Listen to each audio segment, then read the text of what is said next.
Hello ළමයි කොහොමද ඔන්න අදත් ගෙනවා රසම රස රෙසිපියක් මේක මගේ ෆස්ට් ටයිම් මම මේ පැටිස් හදපු රෙසිපි එක තමයි ඔයාලත් එක්ක ෂෙයා කරගන්නේ. අපේ චූටි පැංචෝ දෙන්නත් ගෙදර නිසා මට හිතුනේ ඉතින් මේ වගේ කෑමක් ගෙදරම හදලා දෙන්න ඕනි කියලා. ඉතින් කාල ගුණෙත් මට සෑහෙන සපෝට් එකක් දුන්න මේ වැඩේ ගොඩ දාගන්න. මේ හෙන ගැම්මෙන් මං ඉතින් පටන් ගත්ත පැටිස් හදන්න.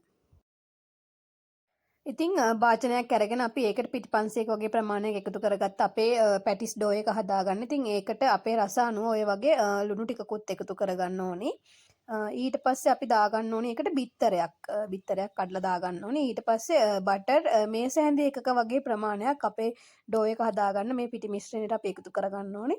ඒ වගේම පාට ගන්න කහ කුඩු ඕනි වෙනවා. ඉතින් ඔය සයිඩ් එකෙන් මේ මට සපෝට් එක දෙන්න අපේ ලොකු දොනියා හරි ආසයි මේ වගේ දාගන්න තියෙන ඔක්කොම ටික දාගෙන මෙන්න මේ විදිහට අපේ මිශ්‍රණය හොඳට මික්ස් කරගන්න ඕනේ අතින් ටිකක් අර වැලි වගේ අර එන විදිහට තමයි අපි පොඩ්ඩක් ඒක මික්ස් කරගන්න ඕනේ මේ ඊට පස්සේ අපි ඒකට දාගන්න ඕන ළමයි ඇල් වතුර පොඩ දාලා අනා ගන්න ඕනේ වතුර වැඩි කරගන්න එපා ටිකක් තද ඩෝ එකක් තමයි අපිට ඕනේ කිසිසේත්ම සොෆ්ට් ඩෝ එකක් නෙවෙයි ටිකක් තදට තියෙන ඩෝ එකක් තමයි ඕනේ මෙන්න මේ වගේ ටිකක් තදට තියෙන ඩෝ එකක් හදාගෙන ඒක පොඩ්ඩක් අපි පැත්තකින් තියාගන්න ඕනේ ටිකක් රෙස්ට් වෙන්න ඊට පස්සේ අපි අපේ මිශ්‍රණය හදාගන්න. ඒ කියන්නේ ෆිලින් එක. ඉතින් අපිට අපේ ෆිලින් එක හදාගන්න මෙන්න මේ දේවල් ටික තමයි ඕනි වෙන්නේ. බීලුණු ගෙඩියක් අරගෙන මේ කොටුවට චූටියට කපා ගන්න. ඒ වගේම සුදු ලුණු බික් 4ක් 5ක් අරගෙන හොඳට චොප් කරගන්න. සුදු ලුණු ටිකක් වැඩිපුර දාන්න තරමට රසයි. මෙන්න මේ වගේ අපිට ඕනි ලීක්ස් උත් පොඩියට කපලා ඊට පස්සේ රම්පේ කරපිංචා කැරට් ටිකකුත් ගන්න පුළුවන් නම් හොඳයි. කැමති දෙයක් ඔයාලට එකතු කරගන්න පුළුවන් මේ මික්ස් එක හදාගන්න. ඊට පස්සේ අපිට මිරිස් චුට්ටකුත් ඕන වෙනවා. ඒකත් හීනයට කපලා ගන්න. මීට අමතරව අපිට ඕනි වෙනවා මෙන්න මේ වගේ සැමන් හරි අපිට ඕනනම් ඒ ෆිලින් එකට චිකන් හරි මාළු හරි දාගන්නත් පුළුවන් සැමන් ඔන්න ඔය වගේ පොඩි ප්‍රමාණයක් අපි පොඩියට කඩලා ගන්න ඕනේ ඊට පස්සේ අපිට තඹ ගත්ත අල ඕනි වෙනවා අලගිරි 3-4ක් හොඳට තඹලා ඔය වගේ පොඩි කරලා ගන්න ඊට පස්සේ අපි භාජනයක් ලිපෙන් තියලා ඒක රත් වෙගෙන එනකොට අපි ඒකට එකතු කර ගන්න ඕනි පොල් තෙල් අවශ්‍ය ප්‍රමාණයට දාගන්න ඊට පස්සේ පොල් තෙල් ටික රත් වෙන්න ඇරලා අපි ඒකට එකතු කරගන්න අර අපි මේ වෙන් කරගත්ත සැමන් වලින් පොඩි ප්‍රමාණයක් එකතු කරගන්න ඕනි පොඩ්ඩක් බැදෙන්න. මෙහෙම සැමන් ටිකක් බැදලා ගත්තාම අර කෑලි හැපෙනකොට රසයි. සැමන් බදිනකොට පොඩ්ඩක් බලාගෙන ළමයි මෙන්න මේ වගේ තෙල් විසික් වෙනවා ටිකක් පරිස්සමට කරන්න. අපි ඊට පස්සේ ඒකට අබ ටිකක් එකතු කරගන්නවා පොඩ්ඩක්. ඒ ටිකත් පොඩ්ඩක් ඔය වගේ බැදෙනකොට අපි ඒකට අපි චූටියට කපාගත් අපේ සුදු ලුණු ටික එකතු කරගන්නවා. සුදු ලුණුත් ගොඩක් බැදෙන්න දෙන්න එපා. සාමාන්‍ය ගානට බැදෙන්න දෙන්න. එතකොට තමයි රස. ඊට පස්සේ අපි ඒකට ලුණු ටික එකතු කරගන්න ඕනි. ලුණු ටිකත් ඔන්න ඔය වගේ සාමාන්‍ය ප්‍රමාණයට බැදීගෙන එනකොට අපි ඒකට චූටියට කපාගත්ත කරපිංච ටිකක් එකතු කරගන්නවා. කරපිංච ටිකත් පොඩ්ඩක් බෙදෙන්න අරලා අපි ඒකට එකතු කරගන්නවා අමු මිරිස් ටිකක්.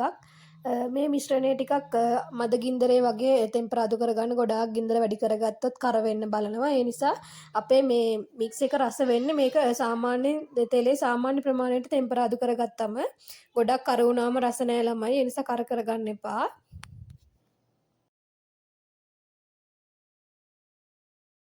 ඊට පස්සේ අපේ මිශ්‍රණයට අපි මේ වෙලාව එකතු කරගන්න ඕනේ සූදුරු පොඩ්ඩක් සුවඳ එන්න ගොඩක් නෙවෙයි පොඩි ප්‍රමාණයක් ඊට පස්සේ අපි මේකට කෑලි මිරිස් ටිකක් එකතු කරන්න ඕනේ ඒක සැර කන ප්‍රමාණය අනුව බලලා ඔයාලා එකතු කරගන්න මොකද අම්මේ මිරිසුත් එකතු කරගත්ත නිසා සාමාන්‍යයෙන් සැර ගොඩක් කන්න නැත්තේ අය නම් පොඩි ප්‍රමාණයක් එකතු කරගන්න කෑලි මිරිස් ඊට පස්සේ අපේ රස අනුව ලුණු එකතු කරගන්න එකපාර ගොඩක් දාගන්න එපා ටිකක් පස්සේ හරි එකතු කරගන්න පොඩ දාන්න ලුණු ඊට පස්සේ ওই විදිහට අපේ ටෙම්පරාදුවට අපි එකතු කරගන්න ඕනේ මේ වෙලාවේ කැරට් ටික මේක කැමති නම් විතරයි කැරට් කන්න අකමැති කෙනෙක් ඉන්නවා නම් එකතු කරගන්න නැති වුණා කියලා කිසිම ප්‍රශ්නයක් නැහැ මේකට කැමති එළවලුවක් එකතු කරගන්න පුළුවන් ඔයාලා කැමති විදිහට ඊට පස්සේ අපි මේකට අපි ටිකක් ලොකු රම්පේ කොළ දෙකක් වගේ එකතු කරගන්න ඕනේ මොකද අපේ මික්ස් එකට හොඳ සුවඳක් ගන්න පුළුවන් මේ රම්පේ වලින් මං ලොකු රම්පේ කොළ කෑලි දෙකක් එකතු කරේ අපිට මේ ෆිලින් එක අපි පුරවනකොට අපි මේ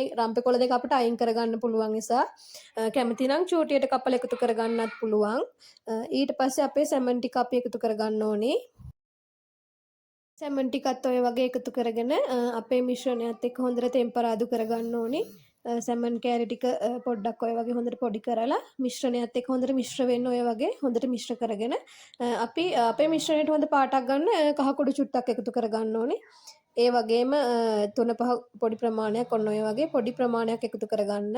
ඊට පස්සේ අපි තඹගත් අල ටික එකතු කරගන්න ඕනේ අපේ මිශ්‍රණයට. ඊට පස්සේ මේ ඔක්කොම හොඳට කලවම් කරගන්න හොඳ පේස්ට් එකක් එන විදිහට ඔන්න ඔය වගේ හරිම සුවඳයි ළමයි මුළු ගෙදරම සුවඳයි මේ මික්ස් එක හදනකොට මේ ඉතින් මාර්ම රසකුත් තියෙනවා මේ වගේ මික්ස් එක හදාගත්තාම ඔයගොල්ලෝනේ කැමති එළවලුවක් භාවිතා කරලා මේ මික්ස් එක හදා ගන්න පුළුවන් මේ විදිහටම ඕන නෑ චිකන් මාළු වගේ දේවල් එකතු කරගන්න පුළුවන් කැරට් එකතු කරගන්න පුළුවන් ගෝවා එකතු කරගන්නත් පුළුවන් ඊට පස්සේ අපි මේකට උඩින් අපි කපාගත්ත ලීක්ස් ටික එකතු කරගන්නවා ලීක්ස් වලින් ලස්සන පාටක් එනවා අපේ මික්ස් එකට මේ බලන්නකෝ මික්ස් කරගත්තට පස්සේ ඔන්න ඔය වගේ ලස්සන පාටක් තියෙන මික්ස් එකක් තමයි එන්නේ ඒකෙන් පොඩි ප්‍රමාණයක් බබ්බාලට අයින් කරලා අපිට ටිකක් සැර ඕන නිසා මම මේකට ගම්මිරිස් කුරු ටිකකුත් එකතු කරගන්නවා ඊට පස්සේ අපි අර ඩෝ එකෙන් පොඩි කොටසක් අරගෙන මෙන්න මේ වගේ තුනී කරලා පොඩියට මෙන්න මේ වගේ කට එකකින් කපා ගන්න ඕනේ අපේ පැටිස් ඩෝ එක ඊට පස්සේ අපි හදාගත්ත මිශ්‍රණය මෙන්න මේ වගේ ඒක ඇදින් තියාගෙන දෙපැත්තෙන් නමලා අපේ පැටිස් එක හොඳට සීල් කරගන්න ඕනේ මෙන්න මේ වගේ ගෑරප්පුවක් ආධාරයෙන් මගේ පැටිස් නම් ලස්සන නෑ ළමයි මගේ ෆස්ට් ටයිම් නිසා මේ විදිහට අපි ගෑරප්පෙන් සීල් කරගන්න ඕනේ. ඒ ගෑරප්පෙන් සීල් කරගන්න කලින් ළමයි දාරයට වතුර පොඩි ප්‍රමාණයක් ගෑවම මේක ආයෙ ගැලවෙන්නේ නැහැ කියලා කුක් විත් ලව් පේජ් එකේ අක්කා කියලා දෙනවා. මට ඒක නම් කරන්න බැරි වුණා. මෙන්න මේ වගේ පැටිස් ටික ලස්සනට අපි හදාගත්තට පස්සේ අපි මේ පැටිස් ටික ෆ්‍රීසර් එකේ විනාඩි 10ක් වගේ තියලා ගන්න ඕනේ. එතකොට අපේ පැටිස් වල අර උඩින් බුබුලු බුබුලු වගේ එන්නේ නැහැ වදිනකොට. ඉතින් ඊට පස්සේ අපි හදාගත්ත පැටිස් ටික මේ වගේ බෙද ගන්න ඕනේ ළමයි. මතක තියාගන්න ගින්දර ගොඩාක් වැඩි කරන්නේ නැතුව මද ගින්දරේ බෙද ගන්න. එතකොට හොඳට පැටිස් ටික අපිට බෙද ගන්න පුළුවන්. ෆයිනලි මෙන්න මේ වගේ ලස්සන රසවත් පැටිස් ටිකක් මට හදා ගන්න පුළුවන් වුණා. ඉතින් ඔයාලත් හදලා බලන්න මේ විදිහට හරිම රසයි. ඉතින් ඔන්න මගේ රෙසිපි ඉවරයි. එහෙනම් ඉතින් ළමයි මම යනවා ඔන්න එහෙනම්. බයි බයි.